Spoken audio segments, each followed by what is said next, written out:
Well, good morning. So wonderful that we can gather here today at Radiant Church on this glorious Sunday morning, and we've had a rough weekend with all the rain, but it's looking better for today.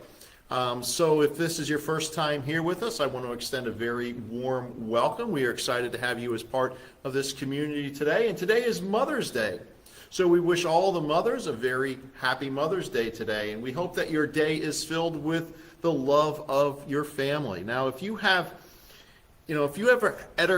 excuse me, I'm having trouble talking today. Have you ever had to fix something that has been broken? Now, I'm sure at some point in your life you came across something that you needed to fix. Now, today we live in what is known as a disposable age. Things are disposable. When something breaks, you simply discard it and you get a new one. But it hasn't always been like this, because I know I grew up when the repair business was a thriving business. When something was not working properly, or if it was broken, completely, you would get it fixed. It's like you get something repaired. Now, replacing something was never really the option, unless that was the recommendation of the repair person.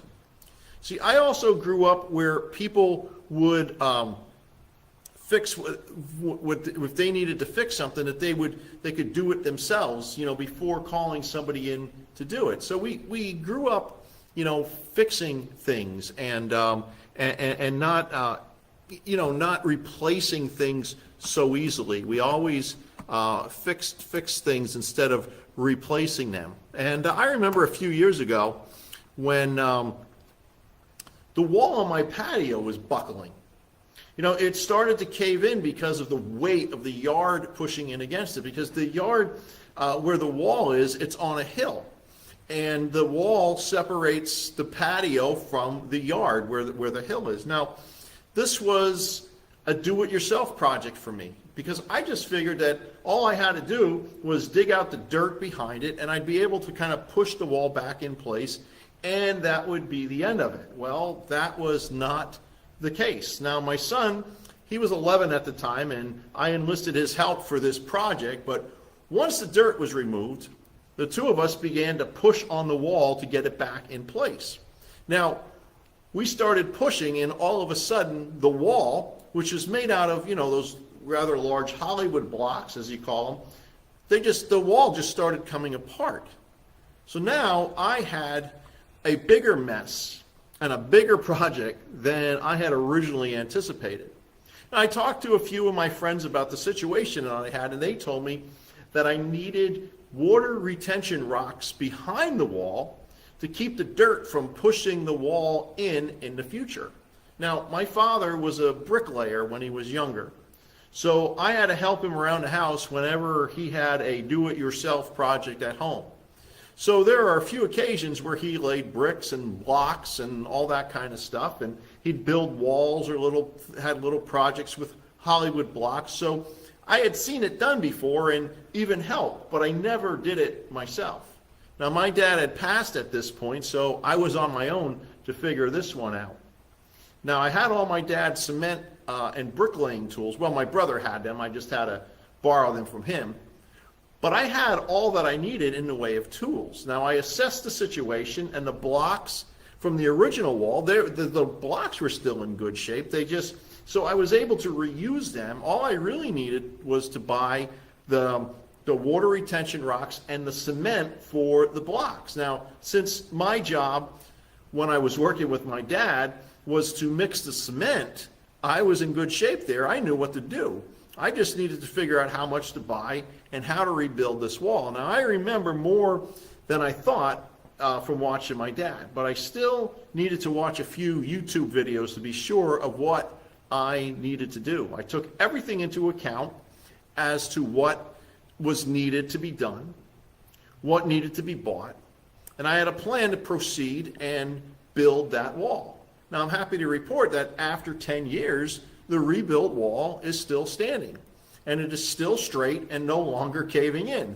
Now, mine was a small task compared to what Nehemiah was facing But the process is still the same. Now today we're in the second part of our new series titled Under Construction. And with this series, we're going to be looking at the Old Testament book of Nehemiah. Now Nehemiah faced a rebuilding project when he went to Jerusalem to help rebuild the wall around Jerusalem and to also help rebuild the city itself. Now today, we are also facing a rebuilding project as we are emerging from the past 2 years of the pandemic and all the damage that it has caused in our lives and in our church and everything else that it has caused damage in. Nehemiah faced many challenges as he rebuilt the wall of Jerusalem. Many of the challenges he faced are similar to the challenges that we face today as we are trying to rebuild. Nehemiah knew what things looked like in the past. He had heard the stories. He knew of how glorious that Jerusalem once looked, even though he had never been there. But he goes to Jerusalem and he sees the devastation and the destruction that the exile had caused. And he knows that things must be done to get back to the way things were before. We're experiencing the same thing. We know how things once were. We see the state of things today, and we are seeing a vision for how they can be moving forward. Nehemiah faced many challenges, and we are facing many challenges today as well as we continue to rebuild our lives, our careers, our relationships, and our churches, and whatever else that is out there that needs rebuilding. Last week we looked at the report that Nehemiah received from his brother who had just returned from Jerusalem. Now Nehemiah's brother reported of the great trouble that Jerusalem was in, how the people who had returned after the exile, how they were still living in the ruins of the Babylonian destruction. Now the Babylonian destruction took place almost 150 years prior to this report. So they're still living in those conditions. The title of today's message is Assessing the Damage. And we're going to be looking at Nehemiah chapter 2, verses 11 through 18. If you'd like to follow along as I read, turn now in your Bible to Nehemiah chapter 2. Nehemiah is in the Old Testament between the books of Ezra and Esther.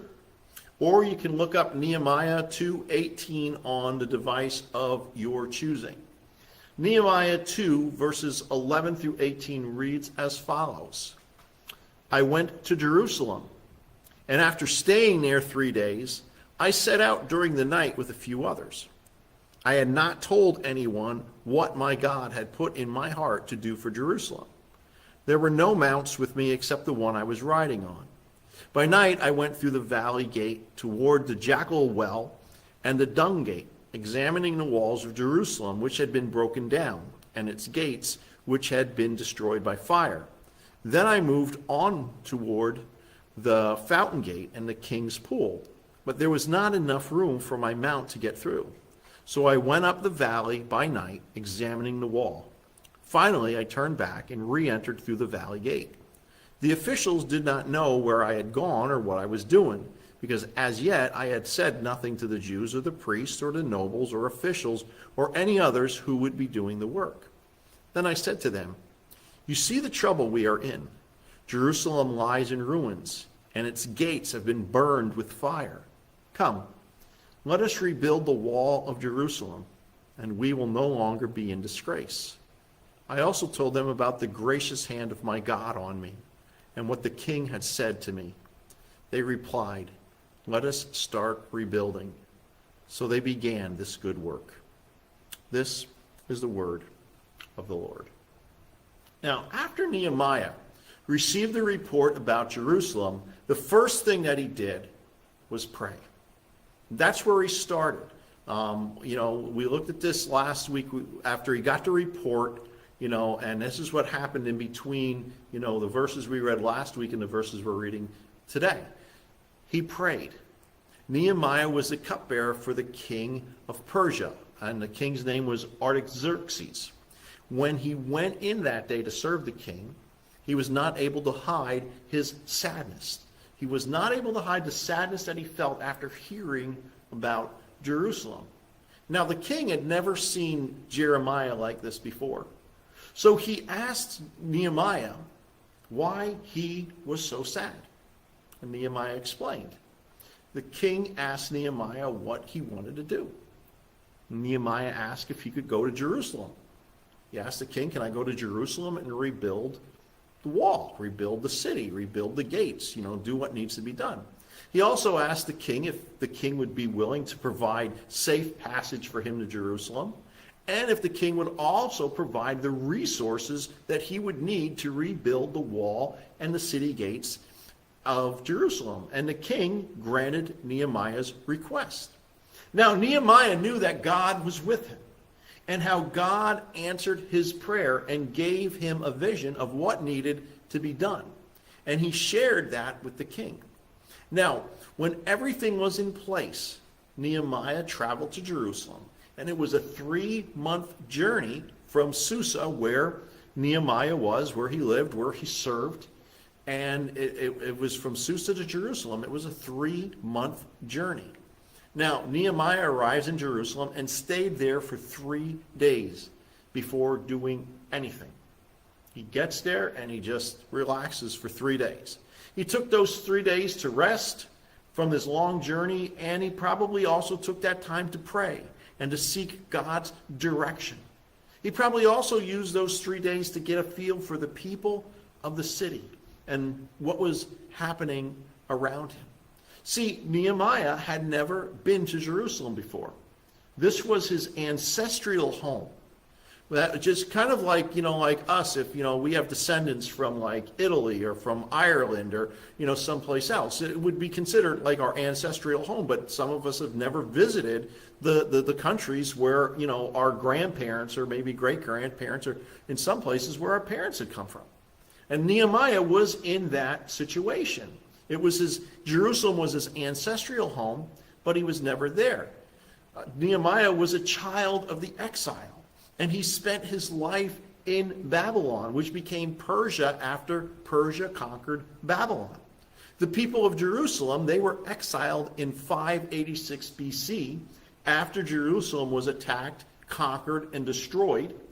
And Nehemiah arrived in Jerusalem, it's 444 BC. It's almost 150 years, not quite 150 years, but almost 150 years after the destruction.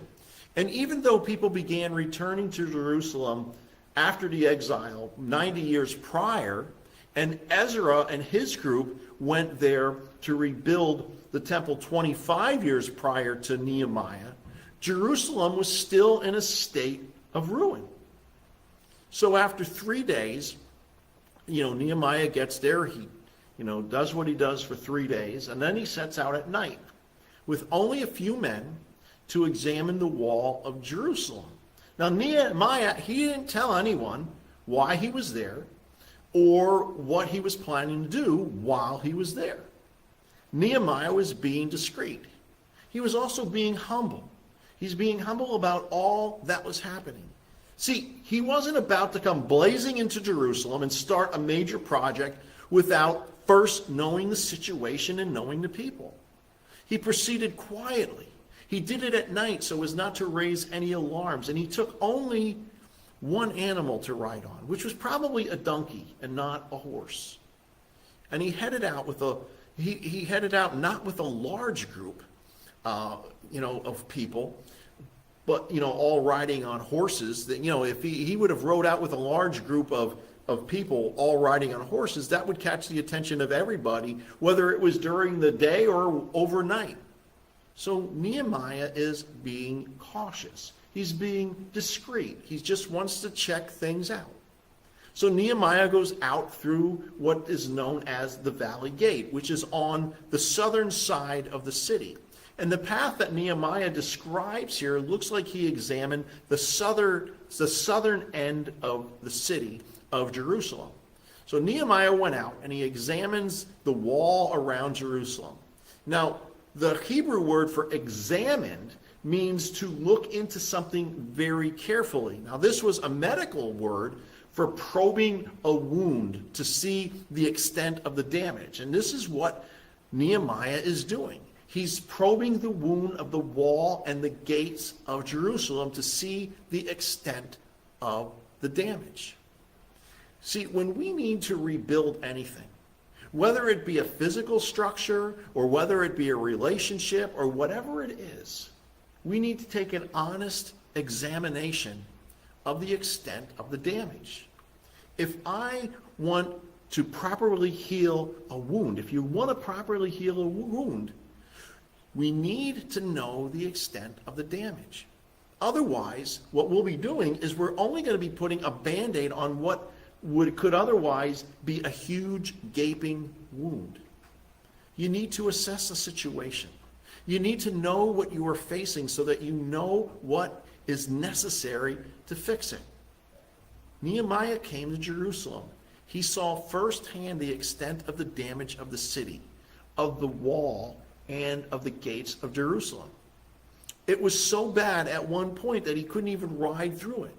He had to take an alternate route around the rubble and the ruin that was in his path.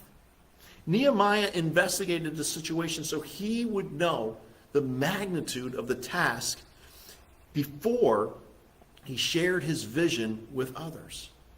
The people of Jerusalem, they had been living among the ruins of Jerusalem for so long that it became normal for them.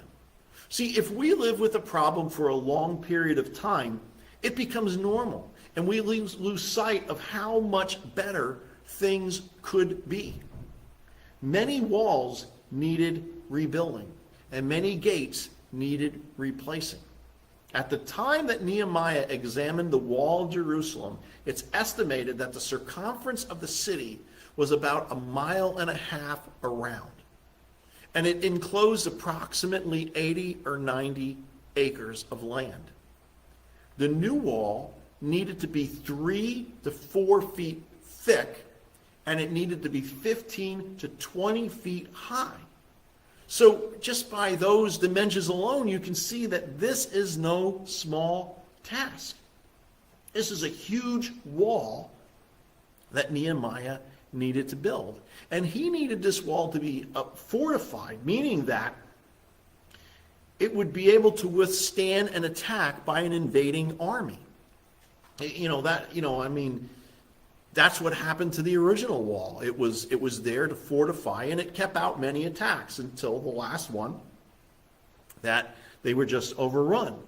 So this is what kind of a wall he needed to build. A big, strong, thick wall. And at this point, none of the city officials knew what Nehemiah had come to do.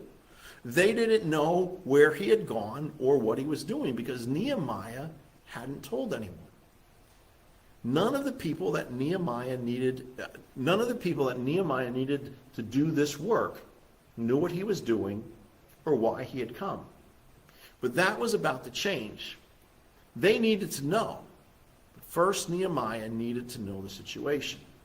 He needed to know what they were up against so that he could give them an honest assessment of what needed to be done. And that's what he did. Nehemiah didn't come to point fingers or place blame for the state of the wall, the gates, the city of Jerusalem that were lying in ruin at this point. This is not what Nehemiah came to do. He came with a vision from God to rebuild the wall, the gates, and the city of Jerusalem. And Nehemiah met with the people and the officials of the city of Jerusalem. And we don't know if it was all at once, or like if he held like a town meeting or something like that, or if he met with them, in smaller groups or, a few people at a time, or maybe he did a one-on-one with a lot of these people. We're not really sure, but we do know that Nehemiah met with the city officials and the people who needed to do this work. He explained what he had found, and he told them why he had come. Nehemiah explained that God was with him, how God had placed the vision on his heart because God was with him, how God provided all the resources that they were going to need through the king to rebuild Jerusalem. Now, the people knew that because of the state of the city of Jerusalem, that they were living in disgrace. They knew that. They knew that the people around them, the people that were living around them, that they looked down on them. That Jerusalem wasn't held in high regard. It wasn't a big deal to live in Jerusalem at this time. Now, matter of fact, people probably tried to hide the fact that they lived in Jerusalem because of the way people looked down on them. And Nehemiah reminded them of this. But he also said that this would no longer be the case. If they all came together and worked together to rebuild the wall, the gates, and the city of Jerusalem. And after hearing all of this, the people agreed. They were on board and they wanted to be a part of the rebuilding.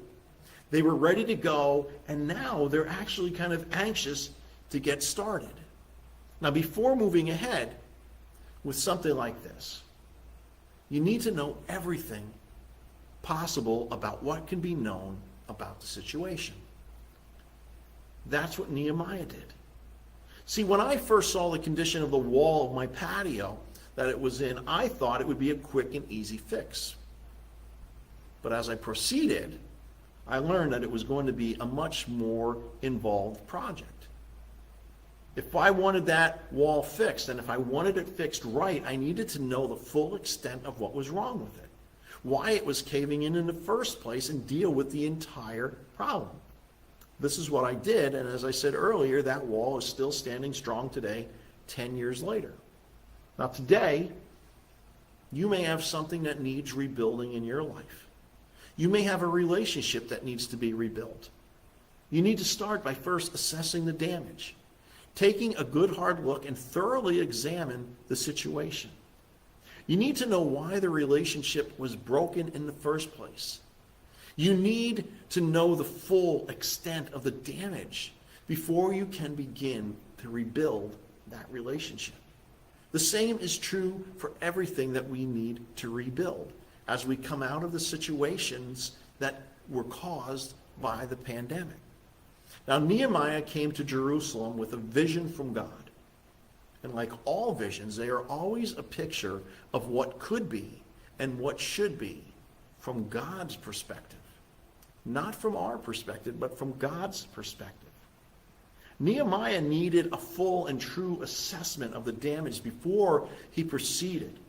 And he also before he needed to do this, before he told anyone why he had come. Nehemiah didn't come to point fingers or to place blame. He only came as a humble servant of God to help rebuild. See, today we have too much finger pointing and too much blame placing in our world. And that's probably why nothing ever really gets done. We are all under construction, and we are all rebuilding in some way after this pandemic. The church is also rebuilding. And we know that there were problems with the church in general, in a general sense before the pandemic. People were leaving the church. Attendance had been falling in every church around the country. The pandemic certainly didn't help any of that.